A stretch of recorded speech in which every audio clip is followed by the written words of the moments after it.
Good morning and welcome to America's Home Cooking. I just came in from shopping and it's all sitting on the floor right now, so I've got to get these sandwiches going. Today I'm going to be different. We're using the brown mustard. Believe you me, this brown mustard that I made is very spicy. Today we're going to have Genoa salami, we're going to have Vermont cheddar, then we're going to have turkey with Swiss cheese, and then we're going to have bologna with horseradish cheddar. I had asked for pepper jack, but he gave me regular cheddar, but that's all right. I'm not going to complain because sometimes by accident you don't quite get what you want, but you end up with something unusual. So I usually don't complain. And today I did not plan to buy any meat because my freezer's packed and I'm trying to make room so I can put my ice cubes in it so I can start making European breads, because you need ice cubes and you need a cast iron pot and you need that stone, and I got all of that. But I don't have any room in my freezer. Maybe I should buy another refrigerator. And where would I put it? I tell you, can you get people who cook really do need a lot of storage place and everything else. If I ever get around to it, I hope to build myself a nice big pantry where I can put everything. Okay, but anyway, we're going to use the brown mustard because I'm not opening another mustard because I'm running out of room in the refrigerator.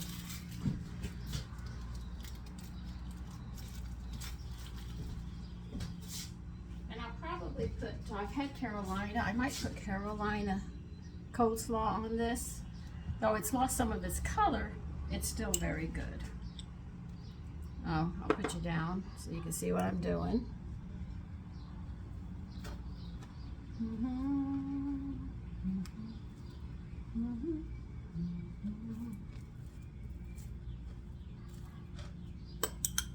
I always state that canned stuff that you do is not like what you get in the store, and always remember that. So the mustard, you say, well, it looks a little grainy. Well, that's because it's homemade.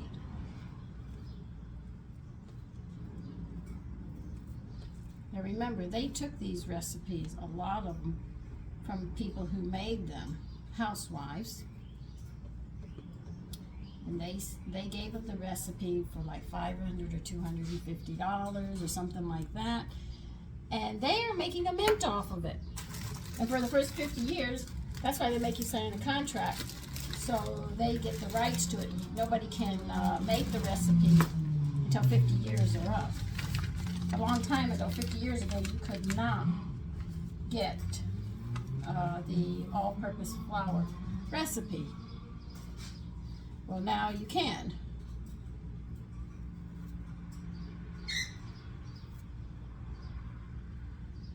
This guy cut this nice. He didn't cut it where it was paper thin. What is wrong? Hold on one minute. What's wrong?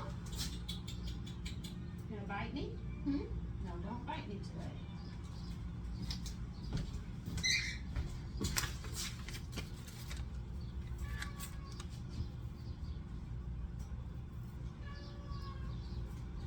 So, ladies, if you're going to give your recipes out and they want it, by all means.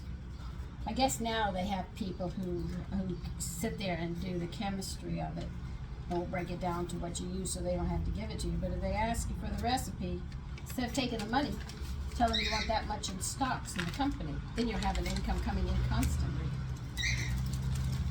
until the day you close your eyes.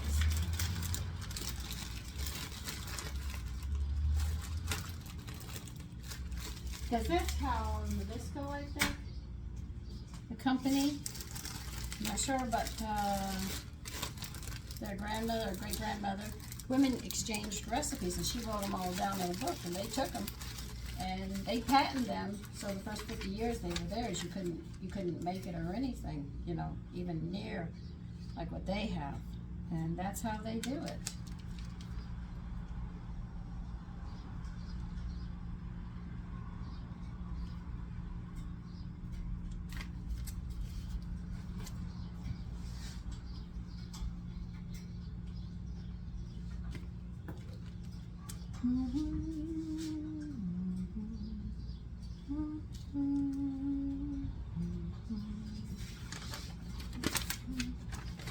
I pray you're not gonna bother him. Come on, get away from him. He's got your food. Go, go, go. Shake your little buns and get into the dining room. I know what you're up to.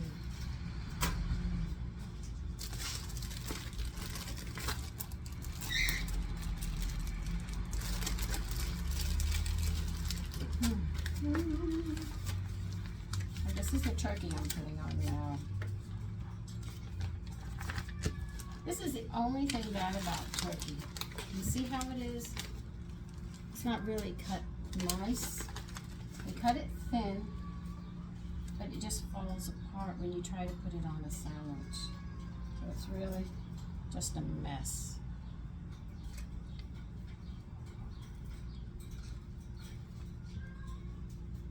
So I pick up extra pieces together and pray that they'll stay together. They still fall apart.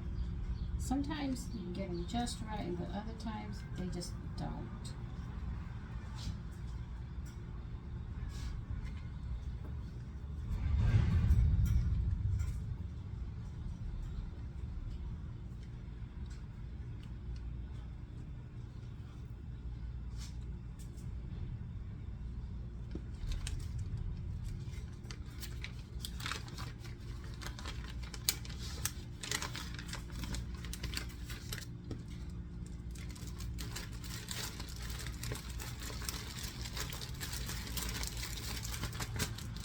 Time today, I'm going to try to make lollipops.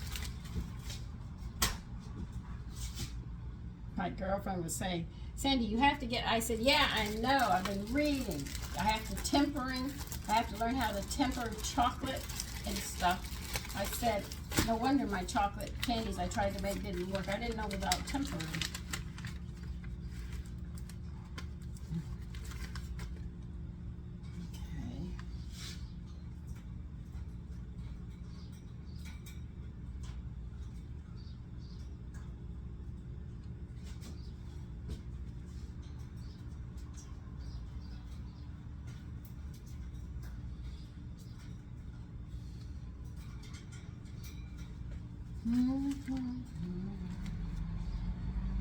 Now, I saw a recipe a long time ago that said instead of having ham and cheese grill sandwiches, try something else. I've never done it, but I do want to try it.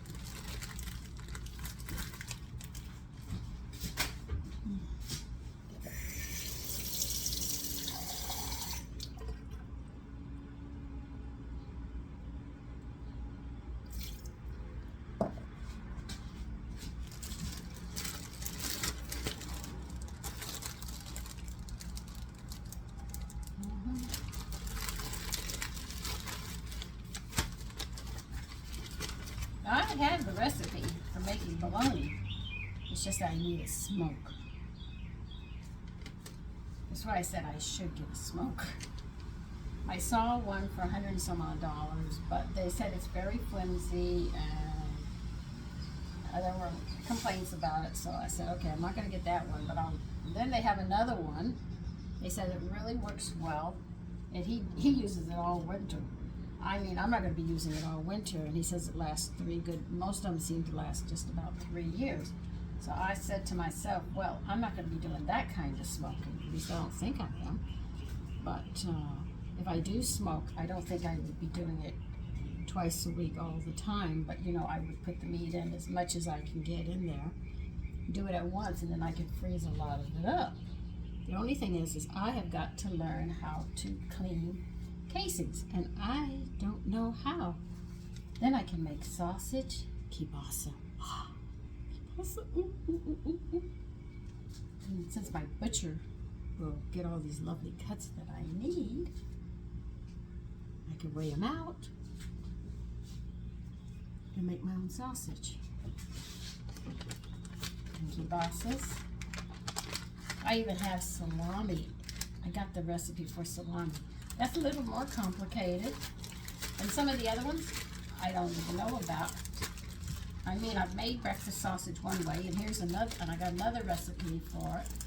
And I made that other one, which is I can't even remember the one, but it's the Louisiana one. That came out really nice. I made hamburgers out of it. See, you can't when they put it in a casing, but when you make it, you have it in a patty form. You can sit there and say, instead of having regular, like I want to make buffalo hamburgers.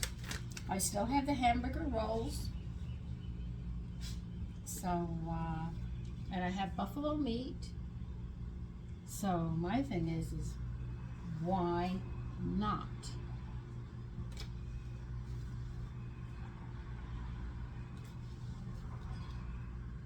Well, I just think I'm going to put Carolina on this one. It's lost its color, but it's very good. It's still very, very flavorful.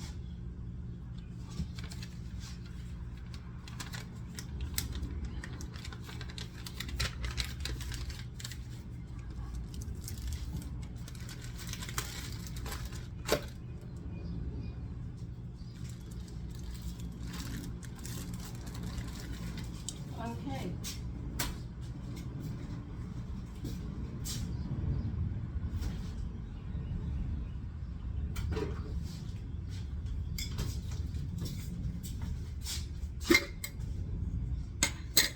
Still good, it's still going. I'm not going to put that much mayonnaise on this one this time. Not because I'm running out, but because I'm going to put the Carolina. I'll probably put the Carolina into a bowl. So when he has his sandwich, because one left this morning, I mean, I didn't even have coffee or anything. He got up right after me and he was out the door within an hour. So I didn't have anything for him. And so the Carolina will be waiting for him. I'll just make the sandwich like this, that he can put his own Carolina on so the sandwich isn't soggy.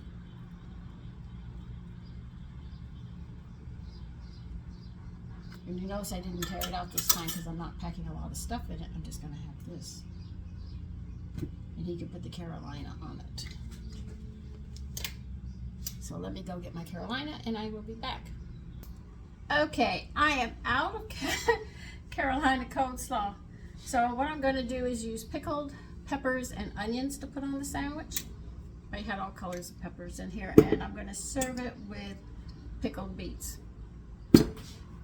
And because it's pickled, it'll keep your body more alkaline, and so therefore chances of you getting sick, because you go into the air conditioning, you go into the hot weather back and forth, and you can get really sick. This way it won't. So I gotta get a container to put that in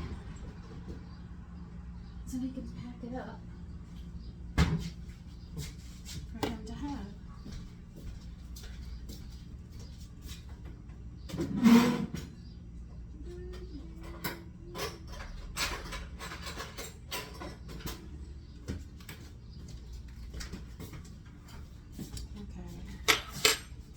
He's going to eat the pickles like crazy.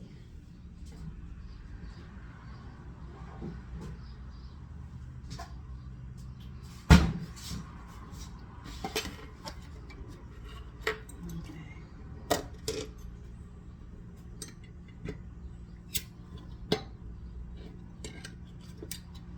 And because this seal was pushed down, and this I made in 2021, it's still good. See? So it's not that you have to use all. I have some things that have been canned in 2020 and they're still good. You hear that suction? That's when they're good. If that bubble has popped up, you have to throw it out.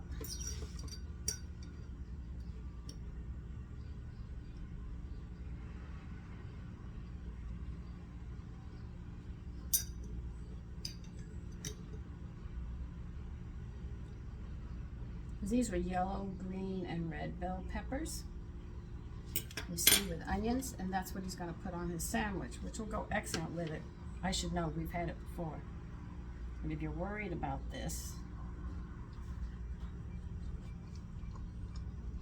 they're still good.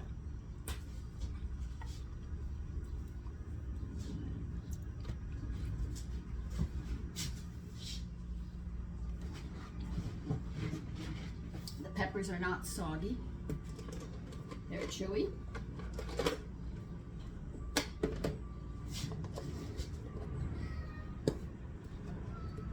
So this is what he'll put on it. Now I have the pickled beets on the side, which I know he loves. He never hides that from me. So I love those, Mommy. Okay. And I have dill pickles that I'll add with it as well. Now these were canned.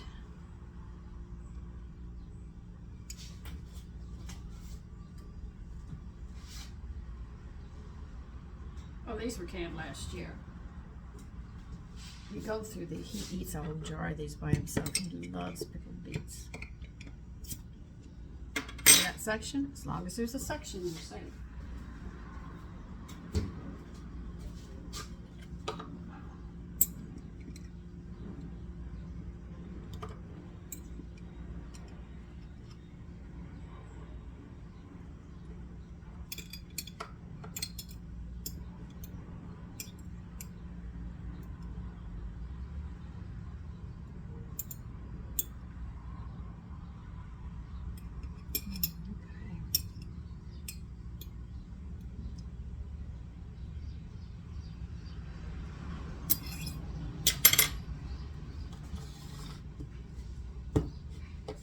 There's these pickled beets packed up nice and tight.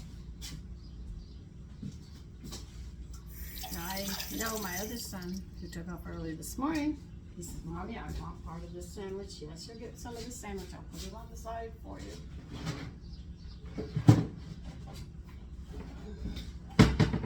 Come on, move.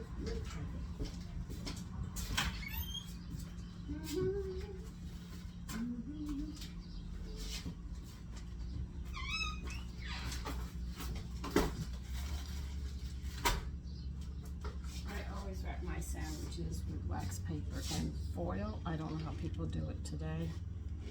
That's how I was taught. Now all I have to do is cut this in thirds. And as you can see, I'll show you. This is a really big sandwich. You see? So they'll eat well. And I only bought a ½ pound of everything that I wanted.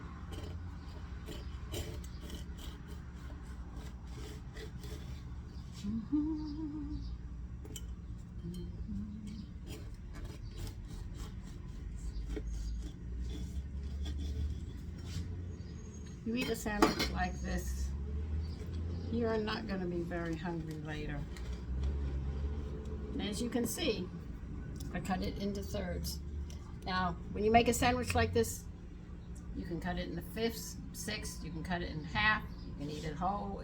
I don't think anybody can eat this sandwich whole anyway. But you can cut it into different sections for how many people you're going to feed, and it's a nice, easy way. Now, if you don't think there's going to be enough protein, you can use cottage cheese and put a fruit cocktail over it and serve it with this. Believe you me, your children or somebody who doesn't eat a lot will be more than full and content. So listen, you take care and have a great day.